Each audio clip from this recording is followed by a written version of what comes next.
The 17th century was a time of great upheaval, marked by significant changes and challenges. In the heart of Africa, the nation of Ndongo faced a formidable threat from foreign invaders.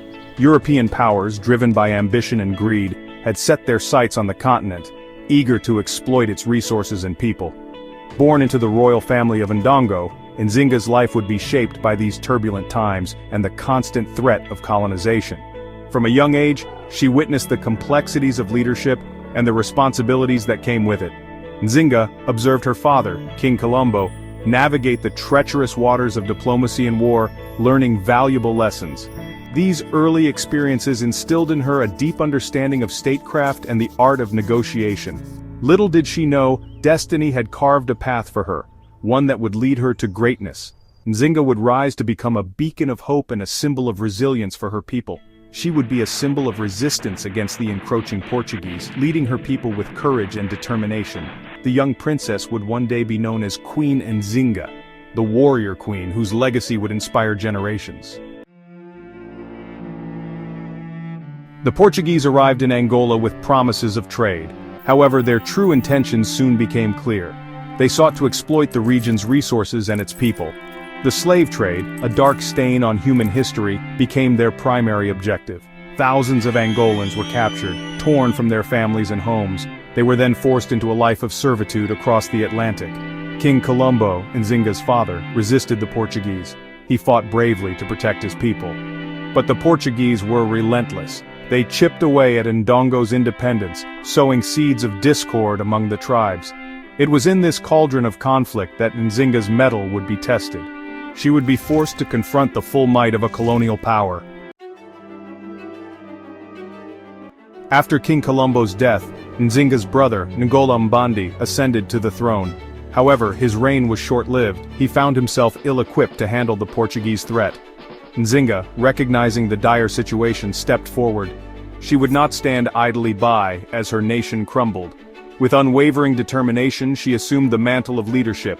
Nzinga was a gifted strategist. She understood that to defeat the Portuguese, she needed to unite her people.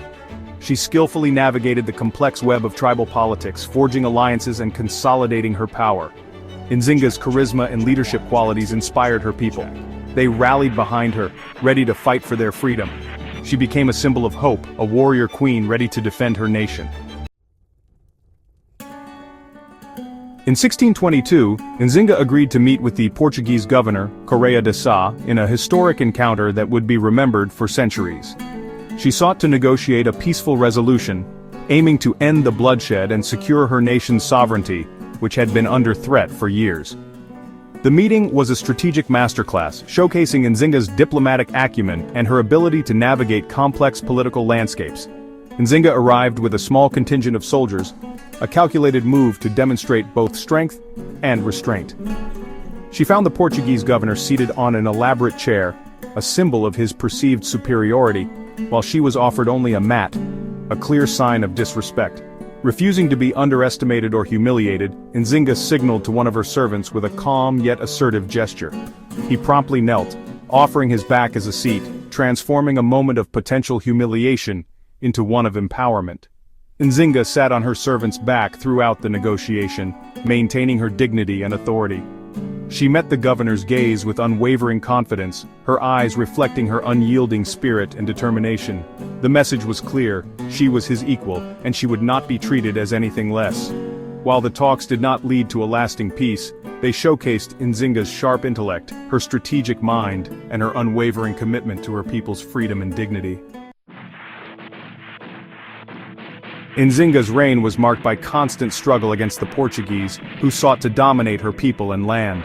She refused to be cowed by their superior weaponry and relentless aggression. Nzinga adopted guerrilla warfare tactics, exploiting her deep knowledge of the Angolan terrain to outmaneuver her enemies. She knew her enemies' weaknesses and used this insight to her advantage.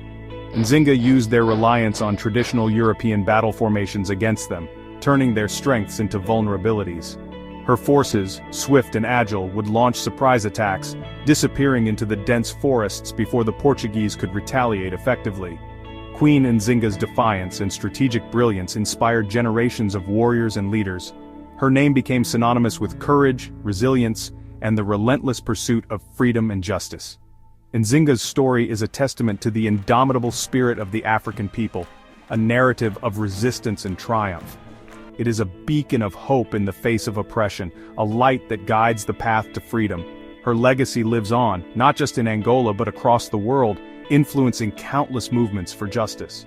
She is an inspiration to all who fight for justice and equality, a symbol of unwavering resolve. Nzinga's story reminds us that the flame of freedom once lit can never be truly extinguished, burning brightly through the ages. Please like, comment, share, subscribe, and turn on notifications to keep her legacy alive.